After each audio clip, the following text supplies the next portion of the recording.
Hello Capricorn, and welcome to your April 2022 video. Now, it's eclipse season in April. We have an eclipse at the end of the month, and eclipses are game changers. Things change swiftly. Doors close so new doors can open, and sometimes they take us on an unexpected journey. We might think something is a certain way, but the eclipse always happens, and poof, we get this jolt from the universe. It shows us there's more possibilities available to us. Maybe we're looking in the wrong place. Maybe that's not the place we should be, and maybe we need to move. So eclipses are so powerful that what we experience during eclipses, the ideas, the thoughts, the experiences, really take us into the next 6 months. This is where relationship changes can happen. This is where job changes can happen. This is all about change and transformation, where you yourself go on a journey of what do I need to change within my life. Okay? Now, on the 1st of April, we have a new moon in your 4th house. And this has a lot to do with family and home. New moon, new beginnings, but this is so much more about nurturing you, taking care of your needs. You can feel a bit sensitive, especially emotional during this new moon because in your 4th house. This will be great for rest, rejuvenation, spending time at home, really good for those kinds of energies. It's not to get up and go, get things done. This is more asking you what you need to take off your plate. How much do family expect from you? Be it family as an actual family or soul family, the people you allow into your home, the people you allow into your heart. Taking out some time for you will be great for you this new moon.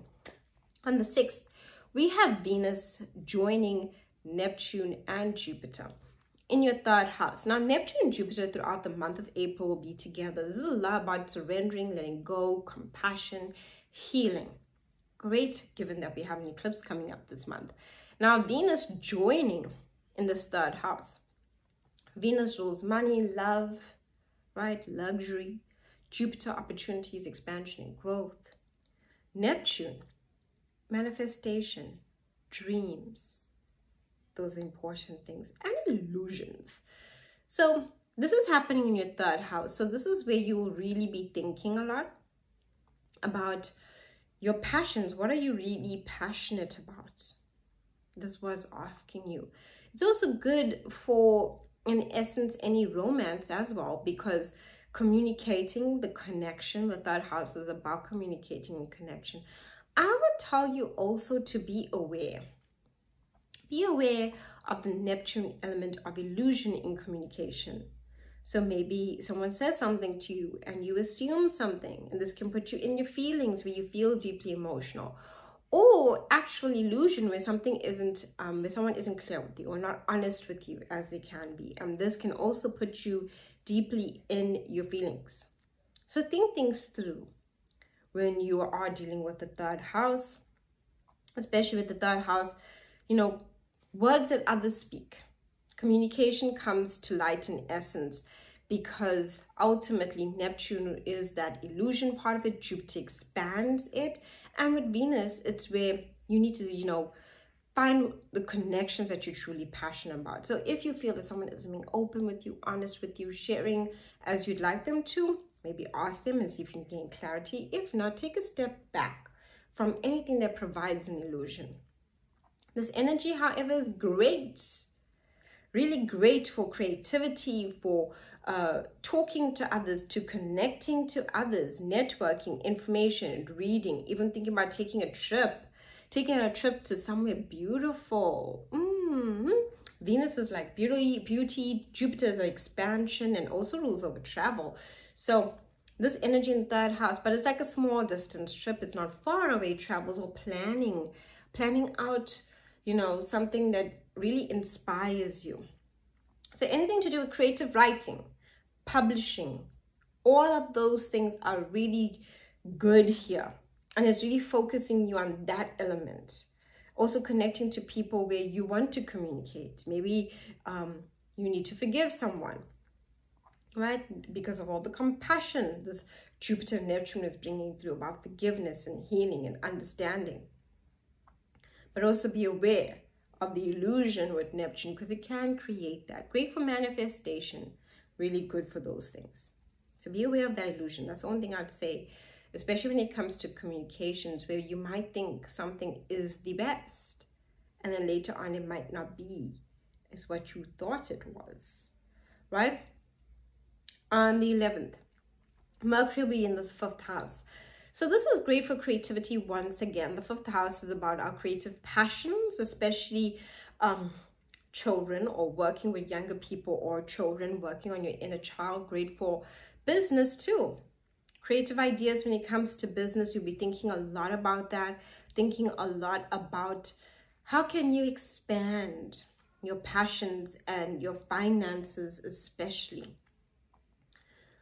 That's the energy of the 5th house. It's very good for entrepreneurs and people that want to do something creative and for an income. Good for that. And if you're working, great for creative ideas within that field.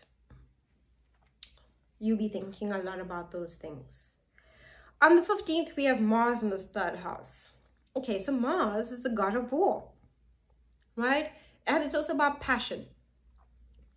3rd house. You might get into passionate conversations with someone.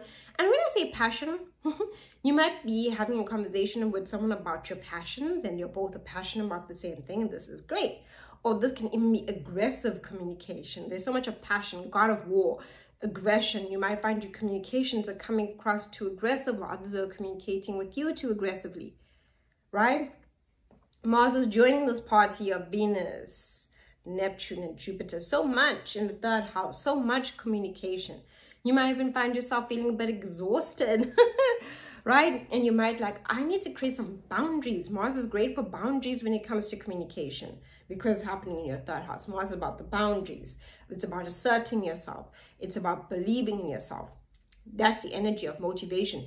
Great, once again, for any ideas, trips, right? Wanting to take a trip, writing, learning something, thinking of something you want to study. These energies will find, say for instance, if you want to study something with Venus there, Jupiter, Neptune, you might connect to what you truly are passionate about, and Mars will help you find the action steps to really go on that journey and learn, or pick up a book that really you want to read and can't get enough of. Great for reading, great for learning, great for writing, great for networking, marketing, all of those things.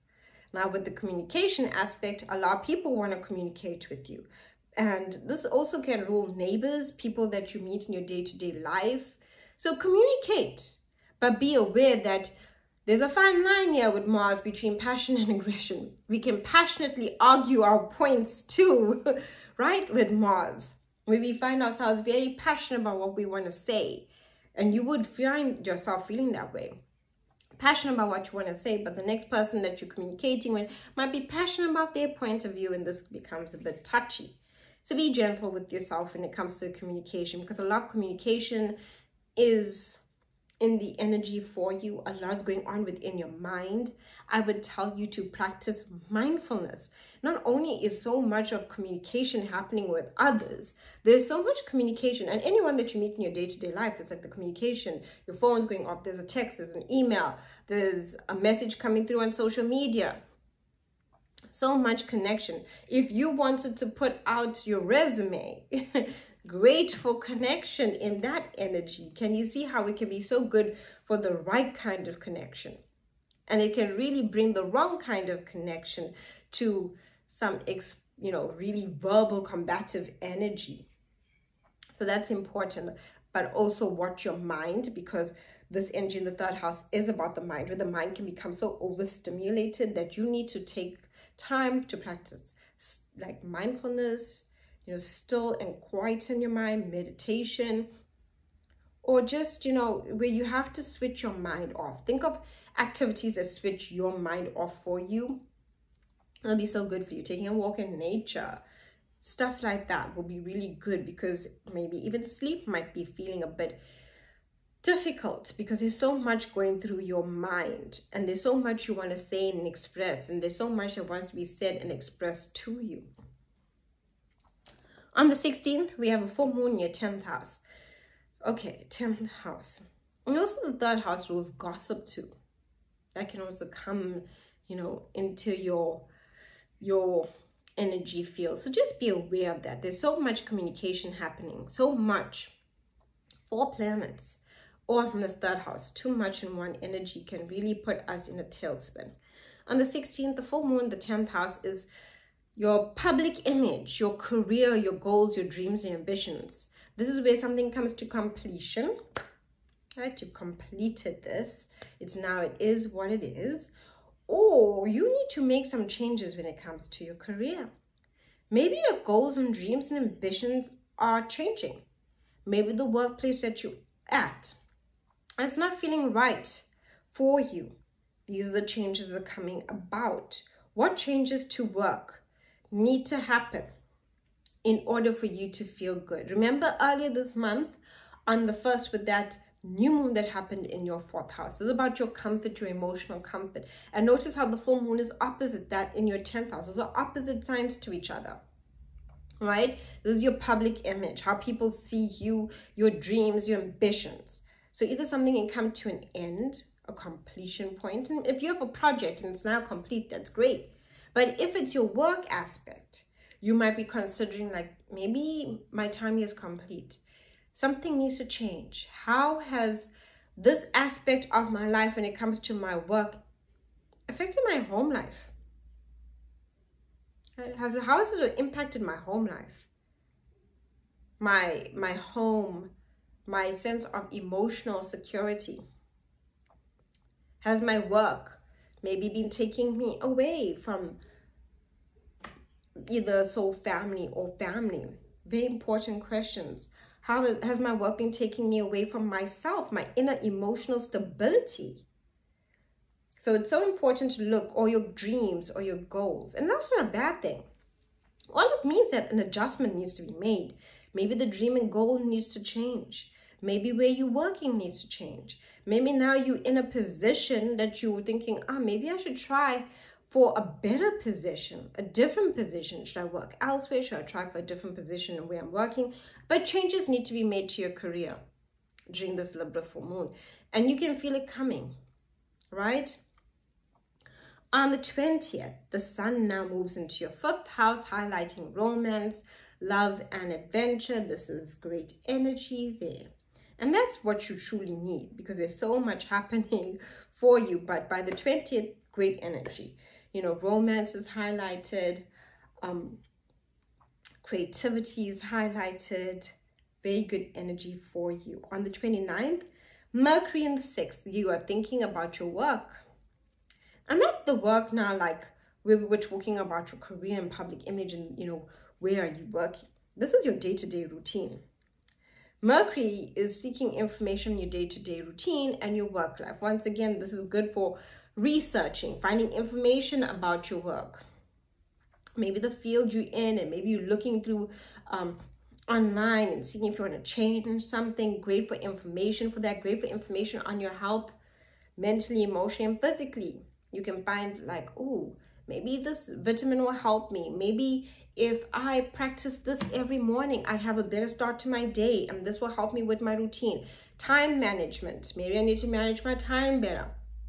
All of these things come into play. It's really about your work and what you need to change within your day-to-day routine. Are you sleeping well? Are you eating well? Are you getting enough time for self? All these things come into play. On the 30th, solar eclipse in the 5th house. Your passions, your joy, your inspiration. The 5th house rules children, right? So if you're parenting, changes when it comes to your children. If you are in the ability where you are connecting to children or work with children, changes there. Also about your inner child, your passions, your joy. A lot is asking you, are you passionate? What passion do you want to follow for the next 6 months? What changes do you need to make? What opportunities lie in your passions? What opportunities lie, right, in front of you? Very good for romance. This is where you could meet someone new. There's also a time where you can, find someone new where you find this deep connection to, romantic connection.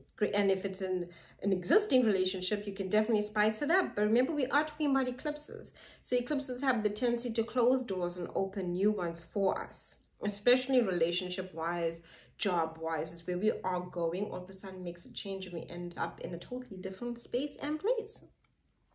So do be aware of that. It is beautiful energy that is coming through in April for you. a lot to do with how you are thinking, your communication, networking, especially throughout the month. A lot of surrendering and letting go, finding the time to find some mental peace, right? Mental peace is so important.